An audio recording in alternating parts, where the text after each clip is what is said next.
जानकी मला नको सोडून जाऊ. जानकी जानकी मी एकटा पडेन. मला प्लीज सोडून जाऊ नकोस. तुझी मला गरज आहे. तुझ्या आधाराची गरज आहे मला जानकी. हो नसेरा, हो नसेरा. जानकी चला खोलीत चला.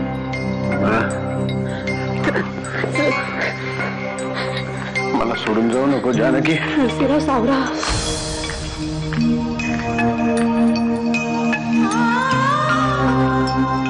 माझ्यावर विश्वास ठेव युगंधरे. तुझ्या माझ्या हे पुढे गेला होता. आर्यन बाबा डोकं ठिकाणावर नसायचं त्याच. शेवटी काय झालं? हल्ला त्यानी मनी नसताना झाला. त्या नरसिंहाला मी सापाची अवलाद म्हणायची ते उगाच नाही.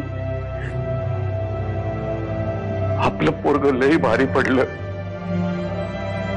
पण कप्तानं जीव घेतला त्याचा. अमृताशी या पद्धतीने लग्न करणं कुठल्या रीतीमध्येच बसत रे. याची सुरुवात नरसिंहने केली आणि शेवट पण त्यानेच केला. जण हे जे काही झालं ते पाप होत. जे झालं ते पाप की पुण्य मला नाही माहित. नाही नाही, जे काही झालं ना ते तसं काही नसेलही. मला तिची माफी मागायलाच हवी. मागायलाच हवी माफी. मागायलाच हवी. मला मला नरसिंहरावांशी बोललंच पाहिजे.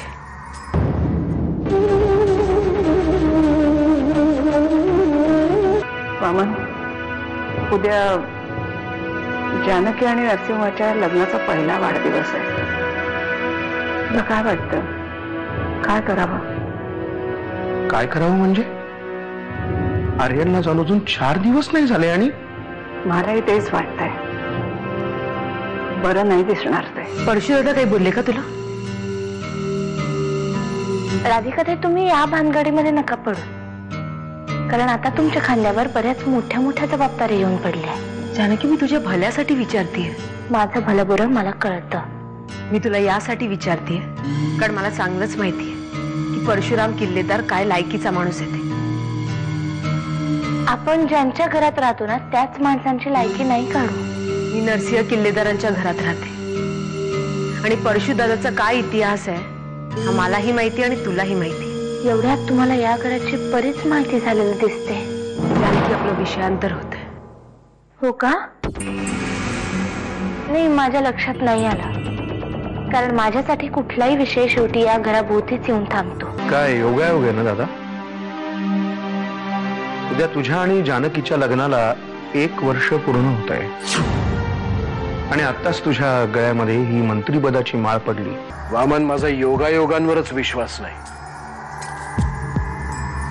आणि जर असं म्हणायचंच असलं तर असंही म्हणता येईल की राधिकाची पावलं या घराला लागली आणि हा योग जुळून आला. तुला आठवत असेल तर माझ्या लग्नानंतर अहिल्याची पाठराखीण म्हणून काही दिवस ही राधिका आपल्या घरी आली होती. तेव्हाही तिची पावलं या घराला लागली होती. पुढे माझ्या आयुष्याचं काय झालं बघतोच आहेस तू. चालायचं स्वामी, असतं एखाद्याचं नशीब. तुझं जानकीशी लग्न का झालं तुलाही आठवत असेल. नाही, तुमच्या लग्नाचे करते करविते वाकणीस इथे आहेत म्हणून म्हणालो. जानकी, जानकीच तुझं भाग्य आहे दादा आणि हे तू नाकारू शकत नाही. जानकी या घराची लक्ष्मी आहे आणि राधिका